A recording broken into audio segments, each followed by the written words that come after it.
Okay, why don't we go ahead and get started? Thank you all for joining us today. This is the fifth in a series of 6 lectures that we are giving on various current topics in autism. As you can well see, today we're going to talk about autism and sleep. I can honestly say I don't think there's a single person or family that hasn't had some challenges in the area of sleep, even if you don't have autism. So this is a very important topic, I think, for individuals on the spectrum and their families to talk about today. So what we're going to do is first give you a little bit of background, introduction to ourselves. This Current Topics in Autism series is being offered in collaboration with the Autism Society of San Diego. If you are interested in learning more about the organization, the information about the website, and an email and phone number where you can contact the Autism Society is here for you. The partnership with the Autism Society is with Smart Care Behavioral Health Consultation Services. This is a program of local nonprofit Vista Hill Foundation. My name is Shirley Fett. I am one of the presenters today. I am a family nurse practitioner. I'm also a pediatric mental health specialist. I have specific expertise in the area of autism because I've lived it. I am the mother of 2 young men on the autism spectrum. They are now 28 and 30 years old. They still live with my husband and I. In today's language and diagnosing lingo, they would be considered level 3. So that is a lot of where my interest lies, as well as my expertise lies. I also do work at Smart Care, providing a lot of autism consultations and training such as today's. So I'm really happy to be with all of you today, both as a professional and as a mother, so that we can talk about these important topics. And I will turn this over to my colleague, Alyssa. Hello, everyone. Welcome. My name is Alyssa Label, and I am also on the Autism Society board, and I am the program manager for Smart Care Behavioral Health Consultation Services. And I have a very special interest in autism because I'm the older sister of a young man who has autism. So it's a passion of mine, and I'm really happy I've been able to partner with Shirley so that we can bring as much information as possible and continue to build our community. Thank you, Alyssa. If you need to reach us at any time, our phone number and email is also on the slide. I will share this with you again at the end of the presentation today, so if you're interested in that. A number of you have asked questions about, will this be recorded? I am recording this, and I am going to make a very concerted effort to put not only today's lecture, but all of the lectures that we've done to date up on a YouTube channel. And I will post that, I think I'll share that on social media, on the Facebook page, as well as on the meetup site where the Zoom link for today's meeting was. So when that's all ready to go, I promise you that I will post it so that those of you that are interested in looking at these again or sharing them with people who might benefit will be welcome to do so. But as of today, it hasn't happened, but yes, I am recording them. You may also email either Alyssa or myself at this email address, bhcs.provider@vistahill.org, and request a copy of these slides from today's presentation as well. As I mentioned, we are in the process of going through a 6-topic series. As you know, today is autism and sleep issues, and then the final one next week will be when my child becomes an adult, what will happen. You can also see the preceding lectures that we have done. So autism and sleep disturbance, if you are someone on the spectrum, if you are a family member of someone on the spectrum, this will come as no surprise to you that it exists, and it exists for a long time and sometimes never gets resolved. There has been little research in this area, unfortunately, so I'd love to share with you lots of research data that quantifies and tells us how prevalent this is. So most of this is going to be anecdotal and small studies. It's poorly understood why do individuals on the spectrum, autistic children and adults, struggle with sleep so much. Sleep disturbances are often seen as less urgent than some of the other challenges being faced. Those of you who have attended some of the prior lectures, remember the obesity lecture I talked about, that's a less urgent issue as well, but I think it's something that needs to move up the rung of importance, just like sleep does, in terms of interventions and treatment. When I say less urgent, I'm going back to that feeling when our children and when the person is younger and small and they may not be talking, they may not be potty trained, they may be eloping. Certainly, all of those are really of high importance, which leads us to maybe not addressing some of these lesser disruptive behaviors and things because we're trying to deal with the others. But I would encourage you to really embrace thinking about coming up with strategies for improving sleep and ways to intervene sooner than later, because they don't often go away on their own without some help. A lack of a good night's sleep can affect not only the child or the adult, but it absolutely affects everyone in his or her family. Again, I'm probably stating the obvious, but it's really important to think about the overall health of the individual, but also the overall health and functioning of the family unit, the place where you're living, because everybody gets dysregulated when they don't sleep well. How common are sleep problems? Oh, excuse me for 1 minute. I have a visitor. It's my autistic son. Okay, thank you, honey. Sorry. Okay, thank you. Okay, well, you guys get it. You're living the life. So he just came in to say hi. So sorry about that.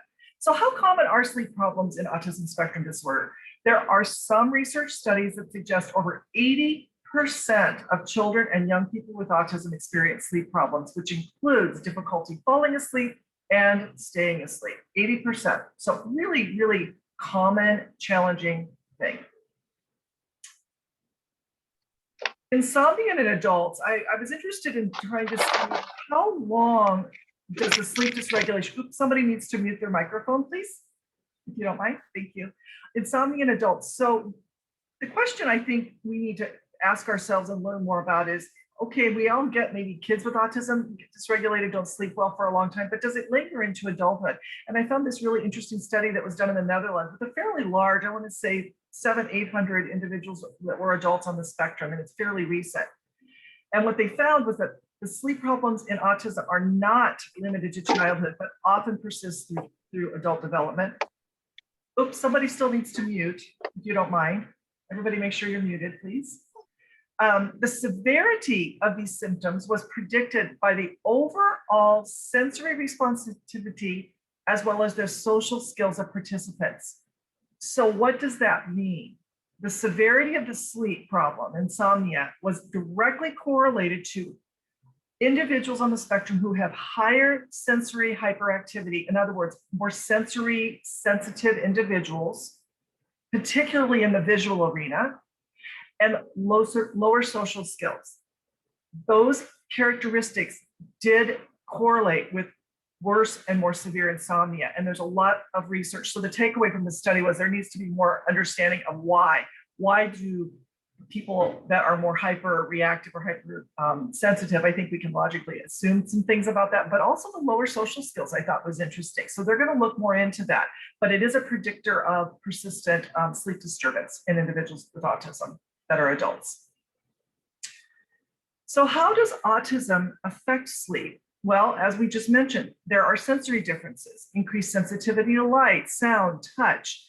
So that is definitely a variable and may make it hard for a person with autism to sleep because little bit of the bright sunlight from the moon can cause them to feel like they can't get to sleep. If there's cars going by outside that normally we are able to filter out and block out, they can't.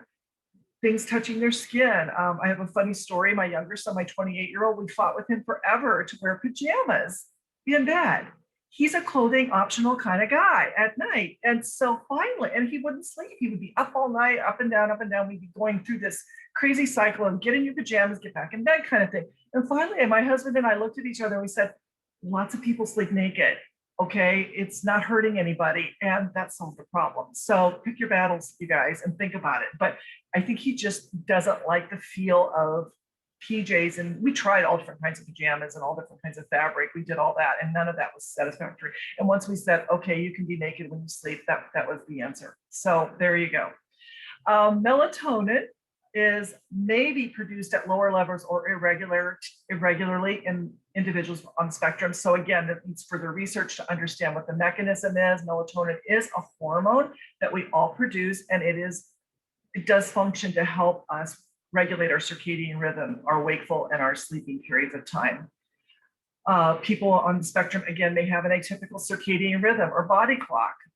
Again, that was mentioned in the research study on adults, and they said that needs further investigation, but there is some brain imaging activity that they monitored that said there does appear to be altered brain responsiveness to daylight, nighttime, and therefore that can cause us to not have a typical sleep cycle if we're on the spectrum. Poor sleep hygiene, again, this is true not just for people on the spectrum, it's also true for all of us. If we're looking at a lot of electronics all day long, we're running around physically stimulated, eating meals late at night and then trying to go to bed, poor sleep hygiene absolutely can contribute to poor sleep. And we'll talk more in detail about some interventions that may be helpful, but really thinking about what kinds of activities are happening right around bedtime that may be contributing to keeping the person awake is really important. And then anxiety. We talked a little bit throughout other lectures about individuals on the spectrum often have what we call comorbid or coexisting mental health issues. And one of them can be anxiety. That's very common. Highly anxious people don't sleep well. So if anxiety is identified as one of the core issues, then that also can be treated successfully and hopefully will help with sleep. It's important to think about possible medical causes of poor sleep. There can be gastrointestinal issues, such as person being really constipated, person having reflux, very challenging in the nonverbal autistic person, right? They can't tell you, my stomach hurts, I've got cramps, I need to go to the bathroom. Or if they're having reflux. My younger son had reflux for a long time and we never knew that, but we obviously figured it out. But those of you who've ever experienced stomach reflux know how uncomfortable it is. And guess what? Reflux gets worse when you lay down because now you don't have gravity keeping that acid down. Once you get horizontal, the acid starts backing up and possibly all the way up into your mouth and into your throat. So it can be very uncomfortable and it's an important medical problem to treat. Could be side effects from medication that are causing a person to be unable to sleep. Maybe the medicine's causing a headache. Maybe it's causing nausea, queasiness. Maybe it's making the person feel restless or agitated. Again, in a nonverbal autistic person, this is very hard to identify. But if you are administering medication, particularly right before bedtime, think about, oh, it seems like on the nights that he took XYZ or she's taking this medication, when she started this is when the sleep problems started happening. Again, going back to that detective work that we've talked about in other lectures about really trying to identify cause and effect if you can. There's some anti-seizure medications, specifically Keppra, that can be very activating for individuals and can cause sleep and cause agitation and make it hard. Some of the antidepressants, things like Prozac, Lexapro, which are commonly prescribed in the autistic population, can cause a phenomenon called akathisia, which is this internal restlessness, a feeling like I need to move. It can make someone appear fidgety, and it can also cause someone not to be able to sleep. So even though we're treating depression and anxiety with those meds, they do have side effects that could look like something else. So again, just thinking about medications, if that's appropriate, and figuring out, is that the culprit or not. People can have seizures at night, not at all unusual for underlying seizure disorders to cause sleep dysregulation. So it's definitely worth considering. Seizures are relatively common in the autistic population. I believe this current data says about 1/3 of individuals on the autism spectrum will develop a seizure disorder. So not all of that is epilepsy or grand mal type seizures. It could be other less obvious seizures. And so again, if that's a concern, neurology would be appropriate and evaluate for that. And then there's a phenomenon called sleep apnea, which is a thing where a person snores, sleeps at night, and then they stop breathing. They have apneic episodes, and that very much dysregulates sleep in not just autistic individuals, but also non-autistic people. So watching for snoring, observing the person sleeping. Do they have frequent episodes throughout the night where they stop breathing for 15, 30, 40, 50 seconds, and then kind of do that snorting thing and then kick in and start breathing? That could be a hint that there's sleep apnea going on. It would be important to speak to the doctor about that. And if needed, a sleep study could be done to see if that's really the cause. So what are habits that can cause insomnia? And so drinking alcohol or taking sleeping pills to sleep. Obviously, this is not in the pediatric population anyway, I hope not, but we are also addressing sleep issues in the adult population. So if the individual is drinking alcohol or taking sleeping pills, not prescribed, to sleep, that can be a culprit and contribute actually to worse sleep. Drinking excessive caffeine during the day.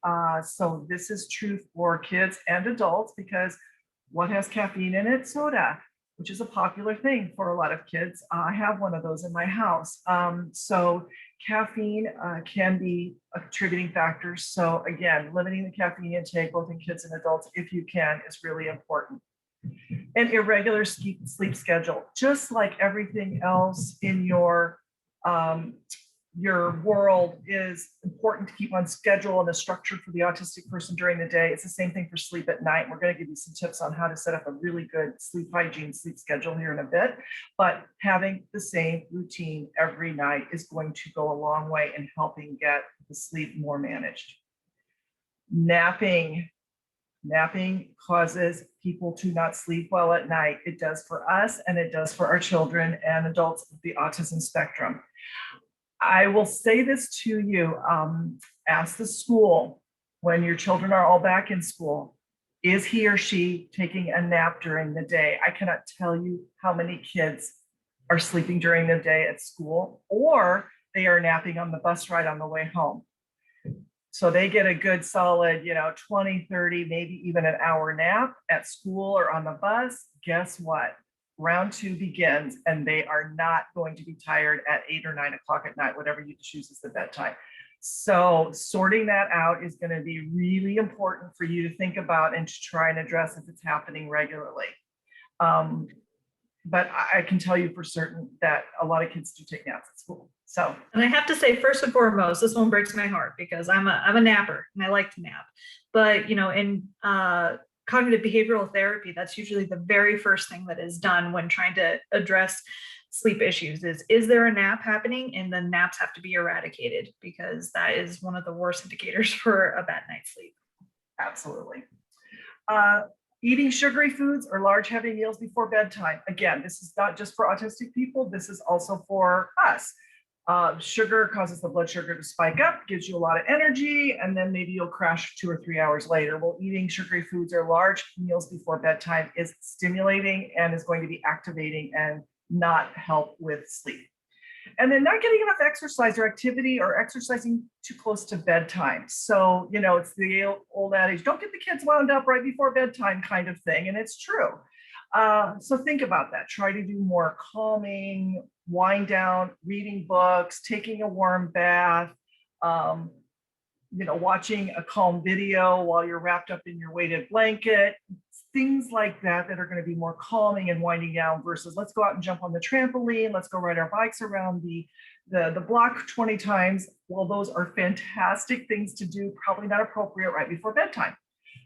The converse of that is not getting enough exercise or activity during the day. So that's really important for all of us, but really important in individuals on the autism spectrum. We know we talked about sensory issues. This really helps regulate sensory issues in the autistic person. So helping them manage that by getting lots of good, solid exercise consistently can go a long way to helping them sleep.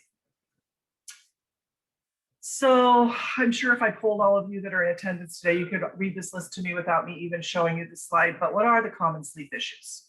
Difficulty with sleep onset or falling asleep.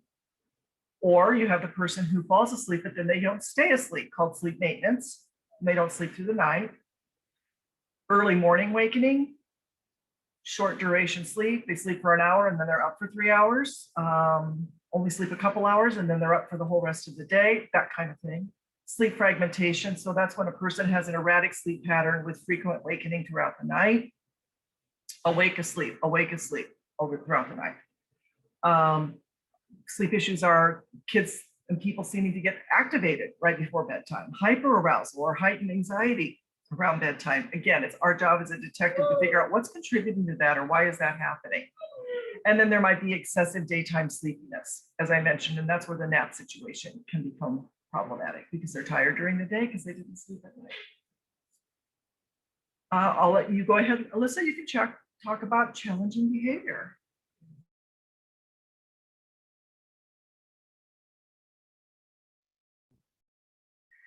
Actually, Shirley, would you mind going forward? My visual just clicked off. Oh, absolutely. Of course. I just didn't want to dominate. So here we go. So again, I suspect I could ask all of you, what do you notice gets worse when the person is not sleeping well? Well, they can be more hyper, they can be more activated, more restless. They can be more compulsive, opening and closing doors all the time, turning light switches on and off, running around a lot. So a lot more compulsive, impulsive type behaviors. They can become more physically aggressive, more ritualistic. All of our family members often have very, very rigid ways they want to do things, the way they want their food prepared, the way they want their type of clothes they want to wear. Rituals come in many different forms, and they can even become more rigid or more ritualistic if they're tired and they haven't slept well. Inattention, of course. There was an interesting study that I read that I thought was really good for us to think about, and that is sleep problems are strong predictors of future psychiatric hospitalizations in individuals with autism spectrum disorder. So think about that. Sleep problems are strong predictors of hospitalization in the future. So a person doesn't sleep maybe for years and years on end, gets increasingly dysregulated, has increasingly more challenging behaviors, worsening aggressions. Now we're 12, 13, 15, 25. This has not been fully addressed, and the person ends up in a psychiatric hospital. So really go back to the beginning of this presentation where I said this needs to be an important piece of the services and the work that we're doing to help our loved ones with sleep, if it's relevant, which it is in most of our lives. So I don't know if you're back, Alyssa. Can you see okay? I am. I can take back on. Okay, very good. So I'm going to let you talk about it. First steps. So let's talk a little bit now about what can you do? Right. So first, keep a log. The first thing that I always recommend when I'm working with families and figuring out what's going on is to keep a sleep log. When you wake up, let us know, like exactly, write down when did you fall asleep, what was happening when they were asleep. If you notice your child gets up in the middle of the night, you want to start tracking and timing some of these things. So how long does it actually take for them to go into bed and actually fall asleep? You want to know the number, the time, and the length of them waking up in the middle of the night. So that's usually where I start, because what you want to do is start, making some changes to reduce these things down. You want to reduce the amount of time that they're waking up. So we need to get a real clear picture of what's actually going on before we can make these changes. Another thing you want is, what time do they awaken in the morning? What time are they actually getting up? And that is like when they actually do wake up. So it might mean you losing a little bit of sleep while you're monitoring their sleep behaviors, because for me, I always had in my household, they'd wake up really, really early, but then they would stay in bed. And you would think they'd be sleeping until 10 a.m., but really they woke up at 7. The actual total sleep time, how many hours, how many minutes are they actually getting to sleep throughout the day, not just at night. If they're, like Shirley was saying, napping during school, napping if they're at their programs, napping if they're at daycare, childcare, that's usually a number one thing, because daycare workers are tired, and a lot of times it's so much easier if the kids just sleep throughout the day. So that's something that you want to really make sure to track every moment. And then the location, where are they sleeping? Are they sleeping in their bed? Are they sleeping in their living room? Are they sleeping again on the bus or at school?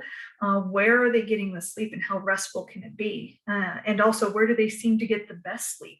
So it's really important to notice that. Your bedtime routine. Write down everything that you use during your bedtime routine. And that way we can start picking apart what works and what doesn't work. And note any situation that can predict what a problem is going to have. These could be things such as when we watch certain movies, we have rougher sleep that night. So that's really important to know. There's also, a big indicator or a big problem that can happen is kids will be really active and really physically active closer to bedtime, and then they have a harder time falling and staying asleep at that point. So if you have a bad night, analyze and look at everything that happened in that day prior to it to figure out, start unraveling, why this might have happened. All right, and sleep habits can be developed. So even if you're having a rough time, you absolutely can turn it around and get much better sleep. One thing you really, really want to start with is consistency. Having a routine, having things that are as consistent as possible will make it easier to have some success. So set up a consistent sleep and wake time. This is where you might need to use an alarm clock or for yourself, and then you get to be the alarm clock for your child. This will, serves as a biological component. It's not just nice to have a routine, but it actually will strengthen the circadian cycle so that it's easier for their body to help get with the program and sleep when it's time to actually sleep. Make sure that the room is dark and quiet. A very low wattage night light, I would say at the most. Make sure it's more of a warm night light, not the blue light, because we know that studies are showing the blue light is keeping people up at night. You want to keep that at floor level. You don't want to keep it high. You really want to reduce as many distractors in the room as possible. So by having it dark and quiet, you'll reduce that. Environmental noise should be kept at a minimum. So try to keep the house quiet as well.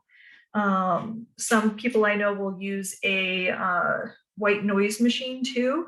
That can be distressing to some people. So just be aware and test it out to make sure it's not too much of a stimulus overload, but a white noise machine or something to really drown out exterior sounds can be very helpful. You want to ensure the bedroom temperature is at a comfortable level. This one's really important. High room temperatures disturb sleep. So I always noticed whenever I was babysitting a little baby at home, like they'd be all fussy, and when they woke up, they'd be just drenched in sweat. And it's just really hard to get comfortable when you're sleeping and it's warm. I think we can all relate to that, especially in our nice warm August days in San Diego. It gets pretty hot out there. Ensure that your child or young person is not hungry going to bed. Hunger and thirst can be something that really wakes people up, and that is something that could get them wandering out of their bed, going to the kitchen, looking for food, and we want to try to make their bodies as comfortable as possible. Although that does not mean give them a gallon of water before bed, because that creates its own issue. So avoid drinks with additives like caffeine before bedtime.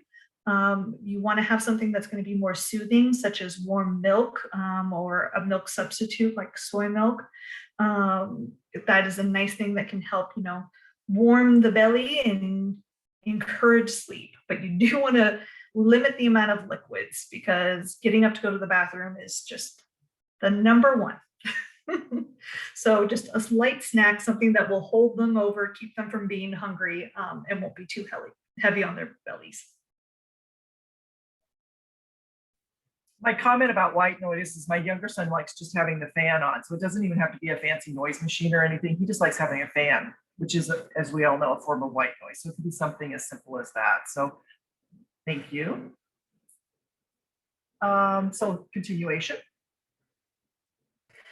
All right, some more good habits is right before bed, like I was saying, there's some things that can indicate by doing a lot of exercise before bed that can really, get all the hormones that mean you need to stay awake up and going. So what you want to do, the couple hours leading up to bedtime is just really non-stimulating activities, mellow activities, things that are going to help just encourage them to wind down. So some of these activities could be more like reading a book, playing a very mild game. We do not want to play any any games that have you up and running around like tag or anything like that. Avoid screens. The blue light can keep people awake. And it also engages a different part of your brain that keeps you awake and active longer. So it's not just, the light. I know plenty of people that have blue light blockers and they're still watching TV and games, and it's not just blue light. It's about the actual parts of your brain that are being stimulated, and then we'll have a hard time winding down. So try to cut that out at least an hour before bedtime. And the bedroom should be free of electronic equipment, televisions, consoles, phones, and any other distractions. This was a big one that happened in my family, where we had a brother that was having a really hard time staying asleep. And lo and behold, he was getting up at 2 o'clock in the morning and watching cartoons until 6 in the morning. And we didn't know because we were all asleep. So it's something that you need to take the temptation away from them, because it's hard to monitor them when you're asleep as well. And again, this one, it breaks my heart, but avoid the naps, especially in the late afternoon. They're just the biggest thing that can upset your system, because you really want to create that consistent sleep pattern, that consistent time. We're trying to trick our bodies into helping us go to sleep and have the same amount of sleep every night. And the naps are just lovely, but not helpful. You want to help your child learn how to fall asleep on their own in their own bed.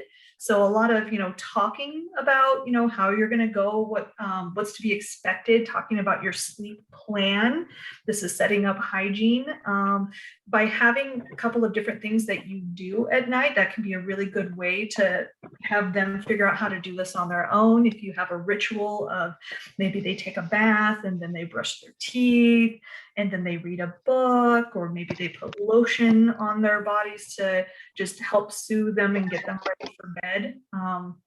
That can be really helpful. And the more you have a routine, and it's a consistent routine, the easier they'll be able to pick up the routine and do it on their own. And also, if you're still having trouble, you can consider a weighted blanket. I know I love them, so I can see why other people like them, but they can be very calming. It's like a little cocoon, and it can, I think can you guys mute your microphones? Sorry, I think we're having some interference. All right, thank you for muting your microphone. So yeah, consider a weighted blanket. You can find them on Amazon. You can find them all sorts of places anymore, and they can be really, really helpful.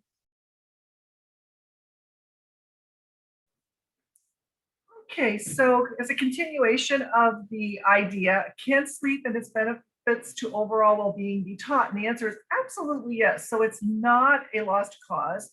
It needs to be individualized to the child or the adult at their cognitive level. This may involve using visual supports, social stories, just explicit teaching on the benefits of sleep, or a cognitive behavioral approach. There's actually cognitive behavioral therapy for insomnia. It's a special type of training that therapists can do and work with individuals. So again, this would require someone who had perhaps some language and had the intellect to understand that, but there are different strategies depending on the age as well as the abilities of the person to understand the information. It can be really helpful. So definitely I want you to know that there's things that can be done.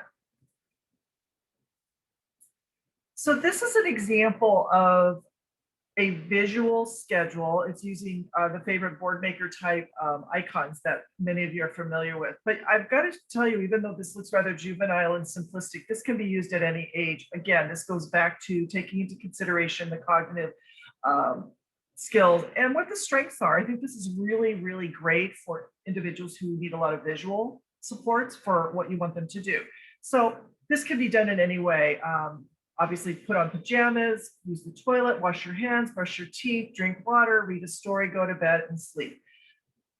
Just going through the steps, this is a very linear, very black and white schedule, but this is a strength of people on the autism spectrum. They like visual supports, they like routine, and they like to know what's next. So even though you've probably done this routine every day for 10 years, it's still really helpful to have the visual supports for the person on the spectrum. They just really thrive on this, and it's really beneficial for them to stay on track and to understand what is expected of them. So I think this is a really good tool.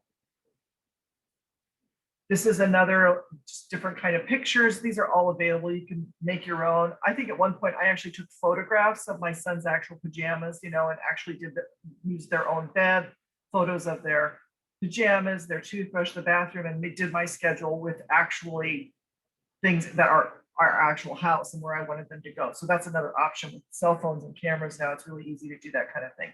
But again, what do you want the routine to be at bedtime? It can be whatever you decide. As mentioned earlier, this is individualized. Pack your toys away, take a bath or a shower, put your pajamas on, have a drink, brush hair, brush teeth, wash face. You can see this is very, very broken down. It's not just take a bath or shower. This one goes into you're going to be washing your face and brushing your teeth, and we're going to read a story. We're going to sing a song, then we're going to get tucked in, and then I'm going to sleep, and then I'm going to wake up at 7 a.m. We hope, with no interruptions in between sleep time and 7 a.m., right? Oh, gosh. The other thing that can be really, really effective is a social story. And again, this can be customized to the individual. The general idea for those of you that have never used social stories, are familiar with social stories, is it's a story about what you want to happen and why it's a good thing that this would happen. So you want the child to sleep or the person to sleep. I can go to sleep. I can stay in bed and go to sleep on my own. So again, these are very, very empowering, positive things. When I am in bed, my bed, it's important that I stay in my bed. I can lie in my bed and close my eyes. I can think about nice things until I go to sleep. Sometimes I find it hard to go to sleep. I can look at a book quietly until I feel sleepy. I can then feel calm and go to sleep on my own. Going to sleep on my own is okay. Usually I can go to sleep if I lie in my bed with my eyes closed. So you can just write these on your own. Social stories, even for my 30-year-old, are still very effective when I'm trying to prepare him for expectations of something that maybe he's not familiar with, or maybe it's not really preferred, to be honest with you. So I do think it can be any age. Again, think about the person's capacity and their cognitive ability. But reading this every night is part of your routine.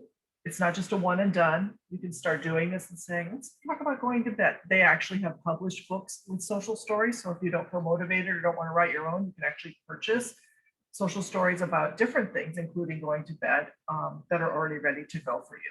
But it's a really effective tool. There's a lot of information on the internet about social stories and how to use them. This is just another version of my bedtime routine. My bedtime routine is all the things I need to do so I am ready to go to sleep. Before I go to bed, I can follow my bedtime routine. Take a bath, getting into my pajamas, brushing teeth, using toilet, getting into bed. It is really important that I get a good night's sleep. This will help me keep well, be happy, and be ready to learn. I can go to bed on time so that I can follow my routine. Again, it's these empowering statements, but it's also planting in there. This is what we want you to do. We want you to go to bed on time. We want you to follow a routine. I can then be ready to go to sleep, or I can then be ready for going to sleep. If I don't follow my routine, I can be late going to sleep. This can make me tired tomorrow. If I am tired, I may be less happy. It's important that I get a good night's sleep. Following my routine on time can help. So again, many versions of this social story concept, but really powerful. And if you've never tried it and think it could work, I really encourage you to give it a try. I'm always amazed at how well it works with my son, to be honest with you. So I'm a believer. So is there a connection between anxiety and poor sleep for those with autism? And the answer is yes. It's bidirectional. So that means that the presence of anxiety or mental health disorders can make sleep worse, or the opposite. If a person is not sleeping well, is tired, has very dysregulated sleep, it can affect their mental health. It can make them more anxious. It might make them more depressed. It might make them more aggressive. So again, that's what the bidirectionality piece of this is. One impacts the other. It can be, which one comes first? I'm anxious and then I don't sleep well, or I don't sleep well and then I get more anxious and depressed and agitated during the day. So yes, there's absolute direction and correlation between these two. Anxiety is associated with psychological or mental hyperarousal, awakeness, agitation. Hyperarousal may make it falling asleep difficult or increase insomnia, staying asleep. Mood disorders like depression are also associated with overactive brain activity and hyperarousal, and with overactive brain activity and hyperarousal, and can negatively impact sleep. So sometimes there's this feeling like, well, if you're depressed, you just want to lay in bed all day and sleep all the time. Even those individuals that are very depressed and in bed all the time are not getting good quality sleep. They're in bed, but they're not necessarily sleeping. So depression definitely negatively impacts sleep. So tackling these underlying mood or anxiety issues, if they're present, will help with sleep. So again, that requires a mental health professional to evaluate, teasing out, why is this person having such difficulty sleeping? This is not a detailed lecture on medications and sleep, but I did want to briefly touch on medications that might be and are commonly prescribed to help individuals, particularly with autism, to sleep. Over the counter, there's Benadryl and melatonin. They can work. Often you'll see in kids sometimes where Benadryl actually has the opposite effect, where it makes someone more hyperactivated and agitated. It's a trial and error. There's no way of predicting. It's safe to use. Again, I would caution all of you to speak to the doctor about even over-the-counter medications, particularly if the child or the person's already taking prescription medicines. Sometimes there can be bad reactions between even over-the-counter medications with prescription drugs. So definitely ask before doing these things. But Benadryl can be helpful. And then melatonin. Remember, we talked earlier about there is some thinking that the way the autistic brain and the body produces melatonin is different, and therefore the absorption of melatonin is different. And so that can create sleep dysregulation. A lot of families and individuals do try melatonin and find it to be quite effective for sleep onset and sleep regulation. So that's a relatively safe, easy option to try. And I know they make it in gummy bears, and I think they also make it in liquid form. So there's a lot of different options for dosing that. Now we're getting into the prescription medications that exist. There's a family, they're called the alpha agonists. You'll often see them used in autism for treating impulsivity, ADHD, hyperactivity type symptoms, but they also can be sedating. So if the child not only has these impulsive, intentional issues during the day, the doctor may opt to prescribe one of these alpha agonists, particularly at night, because it can also help with sleep. Particularly clonidine tends to be a little more sedating. So that's just more of a side effect of these medicines. They're not sleeping pills, but they are used in ADHD, impulsivity, and can also make a person drowsy. So it could help with that. Then we get into the heavy hitters, which are the antipsychotics. Again, you see antipsychotics used in the autistic population for aggression, behavioral challenges, mood issues. Very commonly Risperdal. Risperdal is very sedating. And so again, it may be, if it's being prescribed for agitation, restlessness, that kind of thing, and sleep is an issue, it could be dosed at night and could be beneficial. And then the other one that's really sedating is Zyprexa, which is also an antipsychotic. So these come with side effects. We've talked about that in our prior medication lectures. I'm not going to go into that now, but all of these medicines potentially have side effects. So it's sort of a risk benefit that you have to make a decision individualized to the person on whether medications are needed and necessary. And then there's an old school antidepressant. It's called trazodone. We don't really use it to treat depression anymore because it's not really as effective as some of the newer medications that came on the market after it, but it is sedating and it's pretty low side effect profile. So it's commonly used not to treat depression as much as it's used to help people sleep. And that medication is called trazodone. Again, all of these should be discussed with the doctor to decide the appropriateness for your particular situation, but there are medications available that can be quite helpful while you're working on some of these other things just to get you through a rough time. All right, I'm going to turn it over to my colleague Alyssa, who can talk about anxiety management. Yes, I mean, as Shirley talked about, anxiety can have a direct impact on sleep. So the more we can control and contain anxiety, your reaction to anxiety, the better night's sleep you can have. So we have, what you want to do is, again, I've been harping on this all day, but replace the stimulating activities you do. Don't do anything that's going to be really stimulating or use your body or your mind too much in the evening. You want to use activities that are calming. That could be something like reading, doing a meditation at night, something soothing. A good way to start, especially with kids, is to read a bedtime story. But it's not just for kids. If you yourself are having an issue, reading a book at night is one of the best things you can do. Or you can allow them to look at a magazine, possibly create something that, find something that they're interested in. This might be a time to go to the library, try to find some really interesting books for them to read, and just weave it into being part of your bedroom routine. You want to listen to calming music or calming sounds. As long as those don't seem to activate your child, they can be really, really useful. I know a lot of people use the calming music and calming sounds also as a way to cancel out other external noises. So that can be helpful. And you want to encourage the use of relaxation techniques to relax the muscles in the body. A really good way to do that is through an activity called progressive muscle relaxation. But all you need to do is go on YouTube and look up muscle relaxation, and you'll have a lovely woman or man talking to you as you have, nature sounds in the background. But it can be a really good way to force your body to relax. This is one of the skills I use when working with my clients who have anxiety the most, because it's something you can take with you anywhere you go. So if you're having anxiety in a grocery store, you can scrunch up your body like a turtle and hold it and relax. And it's actually forcing your body to help you relax. Breathing exercises can also be very helpful. So I often use those together. You can also find many good breathing exercises and strategies, books on or videos on YouTube. But if you would like one, you can always email over to us, and I'd be happy to send you a couple of these techniques that I like to encourage people to use. You also want to encourage your child to be able to communicate and be able to express their worries with somebody that they can trust and somebody that you trust as well. So that person could be you. That person could be, a good friend that they have at school, a good role model that they have in their lives, but someone that they can offload some of their worries to. Because we find with anxiety, the more you express out and don't repress in, the easier it is to get rid of those worries.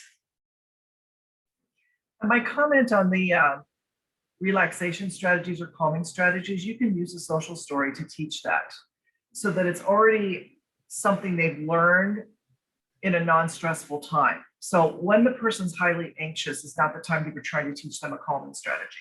This is something that can be done in the context of ABA. It can even be part of an IEP goal where, they're working on self-regulation, could be the broad goal. And then you say, okay, within that, we're going to teach calming breathing techniques or whatever is decided is effective for this person. And you teach it in a non-stressful way so that when they are noticeably anxious or struggling, you can say, okay, let's pull out the social story, pull out the visual cues or whatever they've learned. And then they have that in their repertoire of things that they can do. Yeah, we never want to do this in periods of stress. It just makes it more stressful. So right.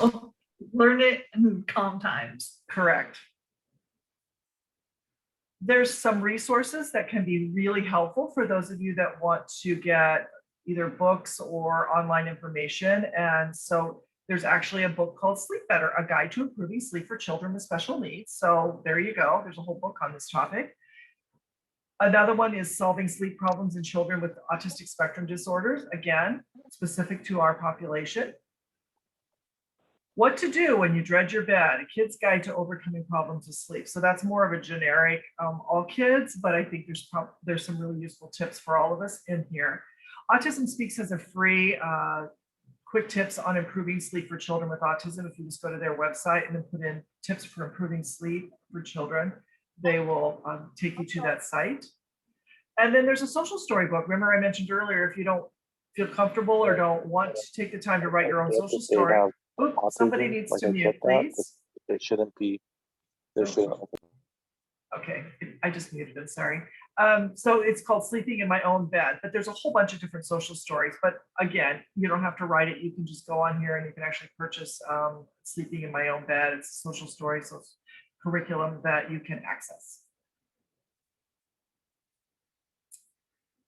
So sleep is not the impossible dream. I like this quote on the right. To achieve the impossible dream, try going to sleep. It does seem impossible, and we're tired ourselves if we're trying to help this person get some sleep, and we become exhausted ourselves and we get dysregulated. So a lot of the things that we talked about happening to an autistic child or adult also happen to us. We don't focus as well. We're less attentive. We're more irritable. Our mood isn't as good. So it really is a family issue, and it's really important to address it so that everybody is feeling healthier, happier. So again, going back to the original, manage any identified medical problems if you can, And then follow basic, consistently applied changes to the routine to include increased physical activity during the day and less stimulation at night. It's a simple equation, but hard to get to. And I think with that, that's the last of our slides. Here's our information. Again, phone number to reach Alyssa or I, and also the email. If you just email us here, you're interested in getting a copy of the slides. If you have any specific questions you want us to address, we will reach out to you at this email address. And I don't know if there's anything in the chat going on, Alyssa, if we need to address anything there or if we're pretty good. Sure, we have, we don't really have any questions, but we do have some nice suggestions that people have shared on, how they've been able to help things. Great.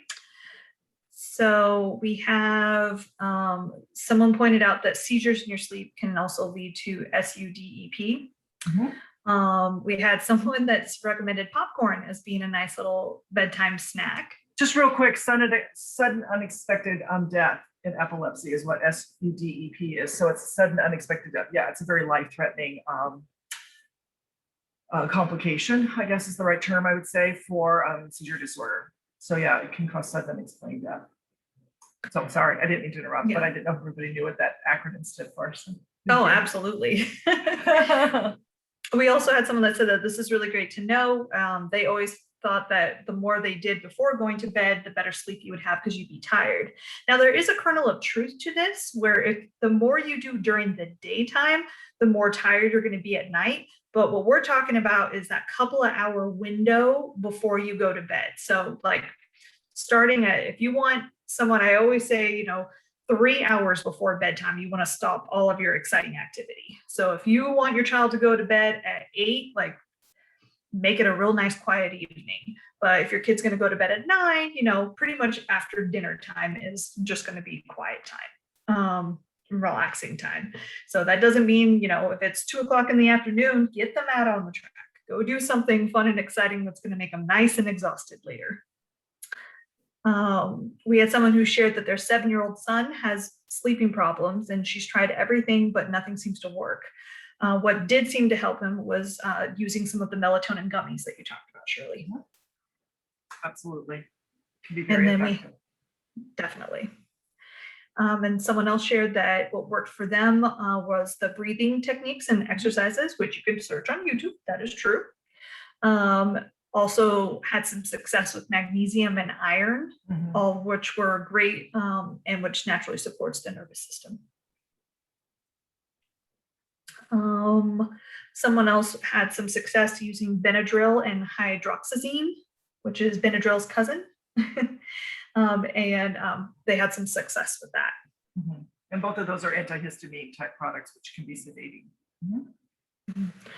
Now they're having some success with ashwagandha, the liquid version of Brainchild Nutritionals, and has been having some pretty good success with that overall. Yeah, someone recommends that you don't read in bed. Need to associate bed only with sleeping.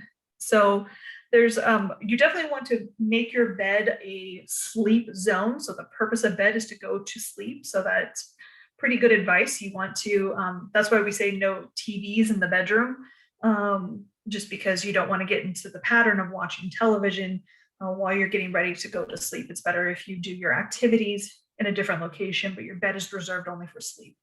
It kind of trains your body and mind to use it for sleep.